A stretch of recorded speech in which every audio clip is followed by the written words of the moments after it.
Arkafune daawwattoota keenya kun oduu Oromiyaa 11 odeeffannoo irraa wajjin Ala Abdunaasir Tufaati. Itoophiyaan dhimma daangaa irratti Suudaan wajjin walii galuuf humni Suudaan lafa qabatee jiru dursa gadi lakkisuu akka qabu beeksifteem dabalata qabna. Itoophiyaan dhimma daangaa irratti Suudaan wajjin walii galuudhaaf humni Suudaan lafa qabatee jiru dursa gadi lakkisuu akka qabu ministeerri dhimma alaa beeksiseem.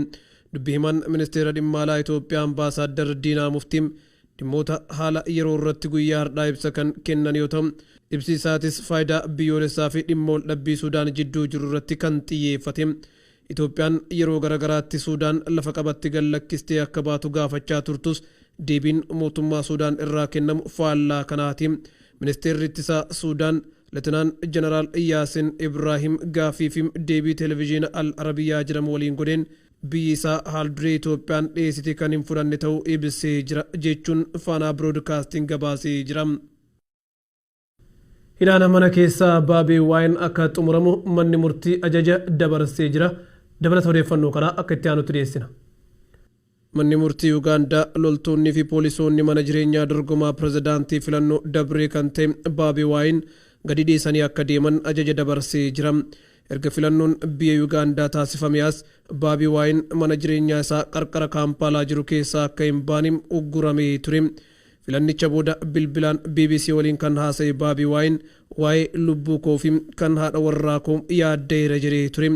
Baabii Waayin morkataa jabaa pirezidaantii Ugaandaa ganna 34 biyyattii bulchaa jiraniim Yoweri Museveni ture. Komishiniin filannoo Ugaandaa Museveniin filannicha injifachuu erga labsee booda Baabii Waayin filannichi hatamuuf inni injifachuu dubbataa ture. Bu'aa filannoo boordiin filannoo baase booda gamtaa Awurooppaa fi dhaabbata biyyoota gamtoomanii dabalate dhaabbileen mirgoota namoomaa hedduun filannicha irratti yaaddoo qaban ibsachaa turanii. Sababa filannoo kanaatiif jecha lubbuun lammiilee nagaa hedduun dabartee jirti.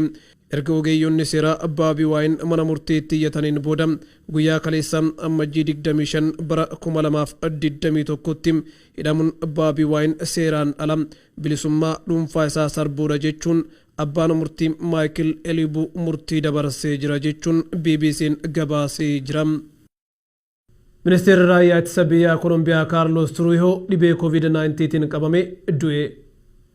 Dabalata odeeffannoo kanaa akka itti aanutti dhiyeessina. Guyyaa har'aa ammajjii 26 bara 2021tti biyyi Kolombiyaa ministeera raayyaa ittisa biyyaa Kaarlos Turuuyoo du'aan dhabdee jirti. Turuuyoon manguddoo ganna 69 yoo ta'u jalqaba ji'a kanaa keessa dhukkubsatee gara hospitaalaatti geeffamee yaalamaa ture.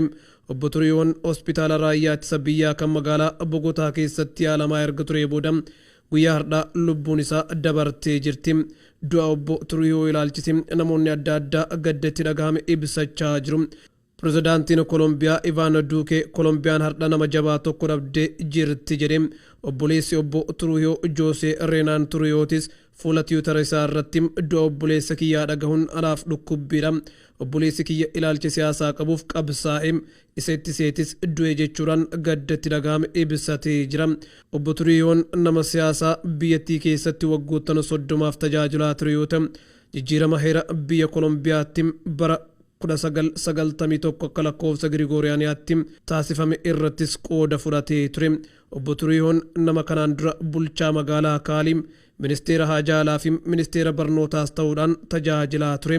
Erga ministeera raayyaa ittisa biyyaa ta'e as immoo hojii raayyaa ittisa biyyaatii fi poolisoota jabeessee ijaaruutiin beekama.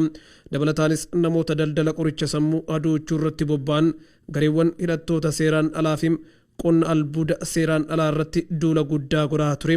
Erga dhibeen koronaa addunyaa irra faffaca'uu jalqabeetiyaas hooggantoonni siyaasaa biyya Kolombiyaa hedduun dhibee kanaan qabamanii jiru. Lakkoofsi lammiilee biyya Kolombiyaa dhibee koronaatiin qabamanii miliyoona 2 ol ta'uu fi namni 52,000 hanga ammaatti du'uutu gabaafama jechuun BBC'n gabaasee jira.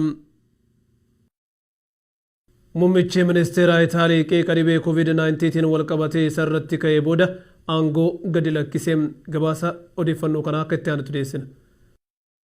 bara 2018 irraa eegalee aangoo irra kan ture ministeerri muummee biyya Itaaliim Joosep Kontee qormaannitti heddummaannaan dhugumaan deeggarsa qabaachuu isaa mirkaneeffachuuf torbee dabre keessa filannoon kun geggeeffame. Filannoo sadarkaa mana maree gadi aanaatti geggeeffame kanaanis sagalee caalmaa osoo argatiin hafe garuu waan aangoo isaa itti fufsiisuu dandeessisu argachuun milkaa'ina argatee ture.